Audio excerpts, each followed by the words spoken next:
देशाचे लोकप्रिय पंतप्रधान श्री नरेंद्र मोदीजी यांचे मी मनापासून अभिनंदन करतो की आज त्यांनी देशाचे सर्वाधिक काळ कार्य करणारे निर्वाचित पंतप्रधान म्हणून 4399 दिवस पूर्ण करत एक नवीन कीर्तिमान स्थापित केला आहे। हे 4399 दिवस केवळ हा काळ नाही आहे, तर हा भारताच्या प्रगतीचा आलेख ज्या काळामध्ये लिहिला गेला असा सुवर्ण काळ आहे। ज्या काळामध्ये देशातले 25 कोटी लोक गरिबीतनं बाहेर आले तो हा काळ आहे। ज्या काळामध्ये देशामध्ये रस्ते, रेल्वे, पोर्ट, एअरपोर्ट सर्व प्रकारच्या इन्फ्रास्ट्रक्चरचं जाळं तयार झालं तो हा काळ आहे। ज्या काळामध्ये भारताच्या अर्थव्यवस्थेने एक मोठी भरारी घेत जगातील 4थ्या क्रमांकाची सर्वात मोठी अर्थव्यवस्था म्हणून जगाच्या पाठीवर नाव कमावलं तो हा सुवर्ण काळ आहे। ज्या काळामध्ये शेतकऱ्यांकरता सिंचनाच्या सोयी उपलब्ध करून देण्याकरता सर्वाधिक निधी केंद्र सरकारने दिला तो हा काळ आहे। ज्या काळामध्ये आत्मनिर्भर भारत हा तयार होताना आपण बघितला आणि विशेषतः ऑपरेशन सिंदूरच्या माध्यमातून जगाच्या पाठीवर भारताची शक्ती आपण दाखवू शकलो। जो भारत संपूर्ण शस्त्रास्त्र आयात करत होता, आज तो हजारो कोटी रुपयाचे शस्त्रास्त्र निर्यात करतोय। अशा प्रकारचा आत्मनिर्भर भारत, ज्या भारताने UPIच्या माध्यमातून डिजिटल पेमेंट सिस्टीम गेटवे जगाला दिला आणि जगातले 30 देश हा डिजिटल पेमेंट गेटवे वापरत आहेत, असा भारत मोदीजींनी उभा केला आहे। या भारताच्या तरुणाईच्या स्वप्नांना मोठे पंख देण्याचं कार्य हे मोदीजींनी या काळामध्ये केलेलं आहे। आणि म्हणूनच मला असं वाटतं की केवळ लॉंगेस्ट सर्व्हिंग असं नाही, तर ज्यांच्या सर्व्हिसला, ज्यांच्या सेवा कार्याला संपूर्ण देश लक्षात ठेवेल, विकास भी विरासत भी अशा पद्धतीनं ज्यांनी कार्य केलं आहे त्या माननीय प्रधानमंत्री महोदयांचे मी मनापासून आभार मानतो। महाराष्ट्राला तर गेल्या 12 वर्षामध्ये भरभरून अशा पद्धतीनं माननीय मोदी साहेबांनी दिलं आहे। आपल्या सर्वांनाच कल्पना आहे, आपले जवळपास 100 धरणं पूर्ण करण्याकरता केंद्र सरकारने आपल्याला मदत केली। महाराष्ट्रामध्ये वाढवणसारखं बंदर असेल, महाराष्ट्रामध्ये हायवेज असतील, मेट्रो असेल, ट्रेनचं नेटवर्क असेल, नवी मुंबईचं एअरपोर्ट असेल, मेट्रो 3 असेल, असे अनेक प्रकल्प आपल्याला सांगता येतील की जे केवळ कागदावर दिसायचे पण प्रत्यक्षात उतरलेले आपल्याला पाहायला मिळत आहेत। आणि म्हणून महाराष्ट्राच्या जनतेच्या वतीनेही आमच्या या लाडक्या प्रधानमंत्री महोदयांचं मी मनपूर्वक अभिनंदन करतो। शरद पवार असं म्हणाले की नेहरूंबाबत स्पर्धा केली जाते, पण नेहरूंच्या स्पर्धेसोबत कशी काय होऊ शकते? इंग्रजांच्या 12 वर्षात तुमचा असा काही क्षण आहे की जो खूप जिव्हाळ्याचा वाटलेला आहे तुम्हाला? मला असे अनेक क्षण सांगता येतील, पण विशेषतः ज्यावेळी महाराष्ट्राकरता मोदीजींकडे मी गेलो त्यावेळी मोदीजींनी ज्या प्रकारे महाराष्ट्राचे प्रश्न सोडवण्याला प्राधान्य दिलं, आणि याचं सगळ्यात मोठं उदाहरण 2015च्या दुष्काळामध्ये ज्यावेळी मोदीजींकडे गेलो, देशामध्ये केवळ महाराष्ट्राला बळीराजा योजना त्यांनी दिली, ज्यामुळे 100 धरणं विदर्भ, मराठवाडा आणि उत्तर महाराष्ट्रातले आपण पूर्ण करू शकलो। मला असं वाटतं की इतका सेन्सिटिव्ह, संवेदनशील नेता हा आपल्याला खचितच बघायला मिळतो। शरद पवार म्हणाले की नेहरूंबाबत स्पर्धा लावली जात आहे, पण कशी काय होऊ शकते? नेहरूंनी इंग्रजांच्या अत्याचारातून मुक्त करण्याचं काम केलं, हे आपण विसरू शकत नाही. आणि कुठलीही स्पर्धा नाही. खरं म्हणजे केवळ हा रेकॉर्डचा भाग आहे की देशामध्ये इलेक्टेड निर्वाचित पंतप्रधानांमध्ये नेहरूजींचा एक रेकॉर्ड होता. ते 4398 दिवस होते. मोदीजी आता 4399 दिवस झाले आहेत आणि पुढेही ते राहणार आहेत. याच्या व्यतिरिक्त नेहरूजींच्या काळात नेहरूजींनी जे केलं ते आपल्याला माहिती आहे.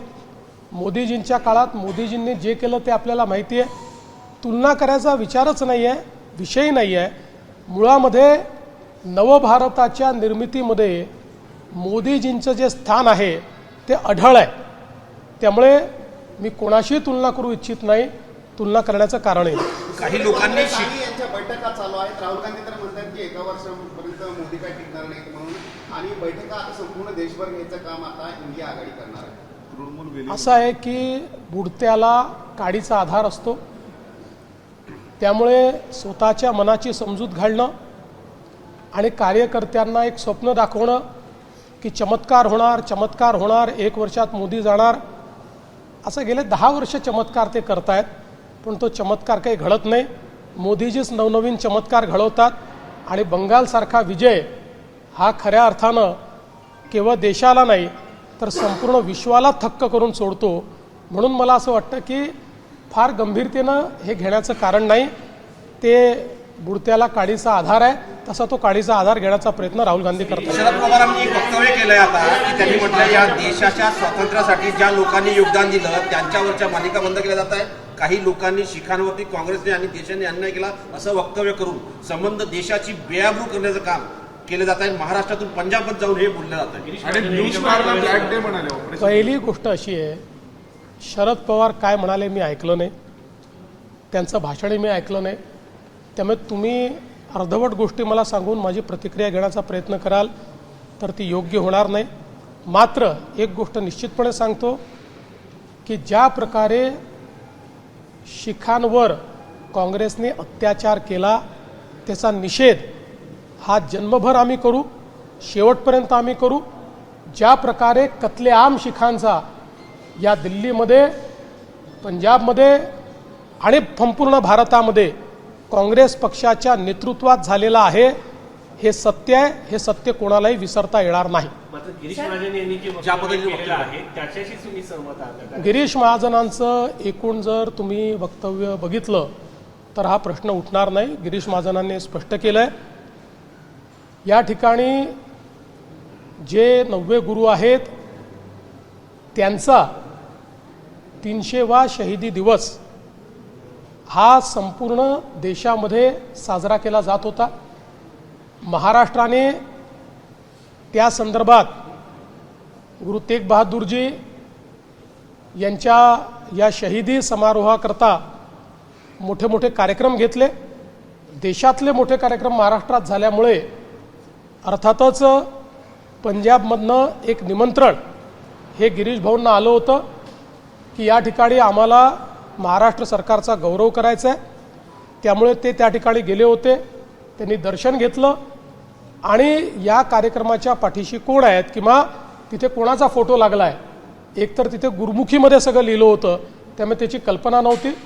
अतिशय थोडा वेळ गिरीश भाऊ त्या ठिकाणी होते आणि त्यांचं संपूर्ण भाषण जर आपण ऐकलं तर त्या ठिकाणी त्यांनी शीख समाजाचा गौरव केलेला आहे आणि भारताच्या वाटचालीत शीख समाजाचं योगदान, शीख समाजाला संपूर्णपणे मुख्यधारेमध्ये आणण्याकरता भारत सरकारने केलेलं योगदान आणि पंजाबमध्ये जे काही ड्रग्सचा वाढता प्रश्न आहे या संदर्भात त्यांनी कमेंट केलेला आहे.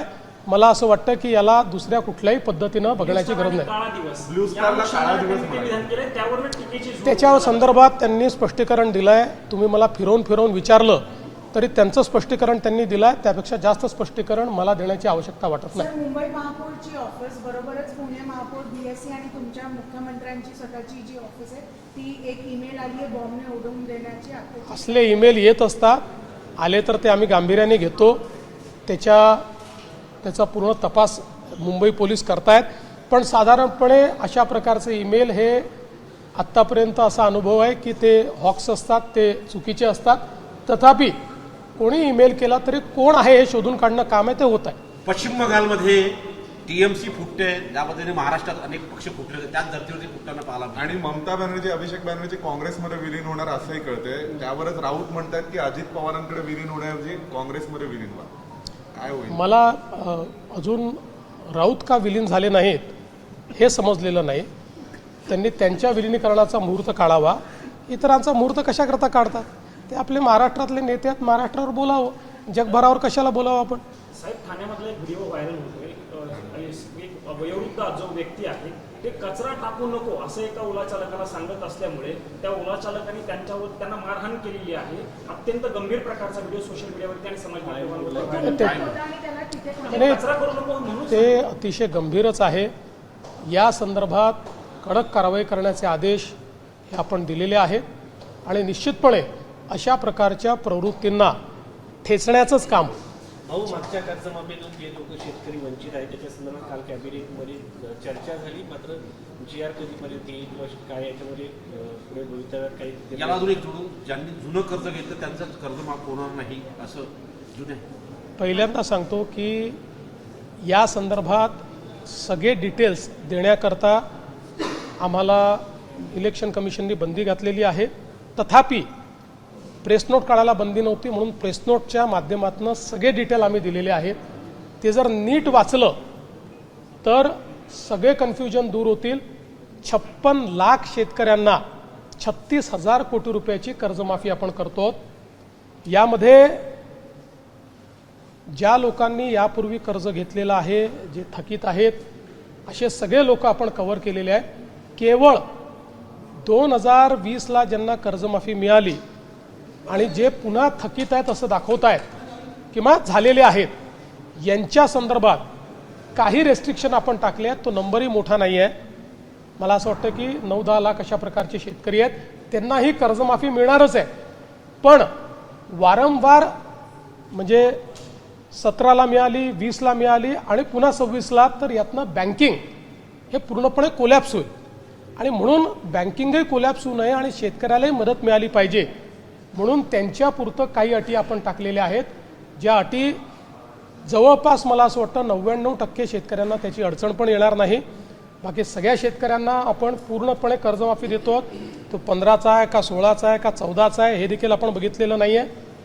आणि 2 लाखापर्यंतची कर्जमाफी पूर्णपणे आपण देतो. खतांसाठी रांगा लागल्यात कुठे कुठे अकोल्यामध्ये पण बघतोय आणि बरोबरच बोगस असे खाते काही बाहेर आले असं. खतांच्या संदर्भात आपण यावेळेस थोडे रेस्ट्रिक्शन्स ठेवलेले आहेत. कारण आपल्याला कल्पना आहे की जागतिक परिस्थितीमुळे आपण खतं सगळी ही आयात करतो. त्यामुळे आपल्याला भरमसाठ अशा पद्धतीनं ती आणता येणार नाही. आत्ता जी लागतील तेवढी खतं आपल्याकडे आहेत, पण कोणी जर त्याचे साठे केले तर मात्र मोठी टंचाई तयार होईल. आणि म्हणून काही पॅरामीटर्स तयार करण्यात आलेले आहेत, काही अटी शर्ती ठेवण्यात आलेल्या आहेत, जेणेकरून आवश्यक तेवढं खत हे आमच्या शेतकऱ्यांना मिळालं पाहिजे. विशेषतः मिश्र खताच्या संदर्भात आता आपल्याकडे भरपूर उपलब्धता आहे. म्हणजे आवश्यक तेवढी, भरपूर नाही म्हणता येणार, आवश्यक तेवढी उपलब्धता आहे. अगदी कोणाला हेच खत पाहिजे किंवा तेच खत पाहिजे अशा पद्धतीनं कदाचित थोडी टंचाई जाणवेल, पण ओव्हरऑल खतांचे साठे आता आपण केले. मराठी उमेदवाराच्या नोकरीचा वाद समोर येतोय. नोकरी.com आणि लिंक्डइनवर ठराविक लोकांनाच नोकरी दिली जाते म्हणून आता हा वाद चर्चेला जातोय. मला याची कल्पना नाही, पण असं काही असेल तर त्याच्यावर कारवाई करू. केंद्रीय मंत्रिमंडळाचे विधान परिषदेच्या निवडणुकीमध्ये काही उमेदवार बिनविरोध निवडून आलेले आहेत, पण आर्थिक व्यवहार झाल्याचे आरोप केले जातात. अमरावतीच्या माजी आमदार ज्या देशमुख ठाकूर त्यांनी अमरावती संदर्भात 10 ते 15 कोटीचा व्यवहार झालेला आरोप केला. ज्याला आरोप करायचे आहेत त्यांनी पुरावे द्यावे. ज्यांना पक्ष सांभाळता येत नाही, आपल्या पक्षातल्या उमेदवारांनाही सांभाळता येत नाही, ते अशा पद्धतीनं जर या ठिकाणी आरोप करणार असतील तर ते योग्य नाही. अमरावतीत काय झालं मला माहीत नाही, पण माझ्या माहितीप्रमाणे अमरावतीमध्ये निवडणुका होत आहेत. तिथे काँग्रेसचे उमेदवार आहेत, अपक्षीय उमेदवार आहेत. त्यामुळे अचानक ही काय उपरती त्यांना झाली आहे मला याची काही कल्पना नाही. पण मला असं वाटतं की हवेत बाण सोडू नका, पुरावे असतील तर पुरावे द्या, पुरावे द्याल कारवाई होईल. मंत्रिमंडळाचे सदस्य आहेत छगन भुजबळ, मंत्रिमंडळ सदस्य आहेत छगन भुजबळ, त्यांनी म्हटलंय की जे लोक शक्ती दाखवतात. आज का दिन ये बहुत महत्वपूर्ण दिवस है. हम महाराष्ट्र की ओर से प्रधानमंत्री मोदी जी को बहुत बहुत शुभकामनाएं देना चाहते, बधाई देना चाहते. आज लॉन्गेस्ट सर्विंग प्राइम मिनिस्टर इस प्रकार का एक रिकॉर्ड मोदी जी ने कायम किया है. 4399 दिन मोदी जी ने पूर्ण किए हैं. ये केवल लॉन्गेस्ट सर्विंग इसलिए रिकॉर्ड मैं नहीं मानता, तो भारत का एक प्रकार से नव भारत के निर्माण का सुवर्ण काल, इस दृष्टि से मैं इसकी ओर देखता हूँ. क्योंकि जिस प्रकार से भारत बदला है, 25 करोड़ लोगों को गरीबी रेखा के बाहर लाना, करोड़ों लोगों को घर मिला, करोड़ों लोगों को पीने का पानी मिला, इस देश के गरीबों को अनाज मिला, और इसके साथ साथ इस देश ने आत्मनिर्भरता की ओर अपना कदम बढ़ाया. देश में road, port, airport, railway, infrastructure, उद्योग, इसमें जिस प्रकार से बढ़ोतरी हुई है, दुनिया ये मानती है कि एक प्रकार से अप्रत्याशित, अनप्रेसिडेंटेड इस प्रकार की ये बढ़ोतरी आज देखने को मिलती है. जिस फोकस के साथ मोदी जी ने समाज के सभी क्षेत्रों में कार्य किया है, चाहे वो किसान हो, दलित हो, आदिवासी हो, युवा हो, महिला हो, हर एक सेक्टर के लिए मोदी जी ने जिस प्रकार की योजनाएं लाई है, हर योजना एक मील का पत्थर साबित हुई है. और विकसित भारत की ओर जिस गति के साथ अब भारत जा रहा है, मुझे ऐसा लगता है कि ये मोदी जी का काल, ये सुवर्ण काल के रूप में सैकड़ों सैकड़ों सालों तक लोग याद रखेंगे. मैं मोदी जी को फिर एक बार बहुत बहुत बधाई देता हूँ. सर, कांग्रेस कह रही है कि डॉक्यूमेंट्री वर्सेस असलियत चल रहा है, आर्थिक फाइनेंशियल क्राइसिस हो रहे हैं, पेट्रोल हाइक हो रहा है, तो ये तो डॉक्यूमेंट्री दिखाई जा रही है, उनका ऐसा कहना है. देखिए, कांग्रेस के पास कहने के लिए कुछ बचा नहीं है. ये वही कांग्रेस है जिसको देश का सोना गिरवी रखना पड़ा था.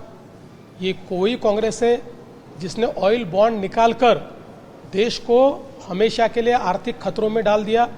ये वही कांग्रेस है जिसने 2G, 3G, कोल ऐसे घोटाले किए कि उन घोटालों से इस देश की अर्थव्यवस्था तहस नहस हो गई. ये वही कांग्रेस है जिसने लगातार कुछ लोगों को विचार करते हुए इस देश में गरीबों की ओर कभी ध्यान नहीं दिया. गरीबी हटाओ का नारा दिया, लेकिन गरीबों के लिए एक भी योजना जो नहीं ला पाए. ये फ्रस्ट्रेटेड कांग्रेस है, ये हताश कांग्रेस है, ये निराश कांग्रेस है. इसलिए इसको जवाब देने का कोई कारण नहीं.